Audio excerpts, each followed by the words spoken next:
இன்னொருத்தர் கையிலேருந்து உப்பு வாங்குறது, எள்ளு வாங்குறது, எலும்பிச்சு பழம் வாங்குறது இந்த கலாச்சாரத்துல கிடையாது. என்னத்துக்குன்னா இது மூணுல நன்மையும் பண்ண முடியும், கெடுதல் பண்ண முடியும். நாம ஒரு நல்ல சக்தி போட்டாலும் வாங்கிக்குது, தீய சக்தி போட்டாலும் வாங்கிக்குது.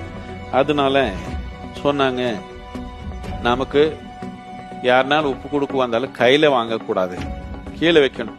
எலும்பிச்சு பழம் எல்லாமே யார் கையில எடுத்துக்கணும்? யாரோ ஒரு குருவோ ஒரு துறவியோ ஒரு யோகியோ கொடுத்தா எடுத்துக்கணும். வேற யாரோ கையில கொடுத்தா எலும்பிச்சு பழம் எடுக்கக்கூடாது முதல்ல இருந்து சொல்லி கொடுத்துருக்காங்களா இல்லையா? உங்களுக்கு எள்ளு கூட வாங்கக்கூடாதுன்னு சொல்லியிருக்காங்களா இல்லையா? இந்த மாதிரி கெடுதல் பண்றவங்க சூரியாஸ்தமத்துக்கு அப்புறம் தான் பண்ணுவாங்க சாமானியம் அந்த செயல்.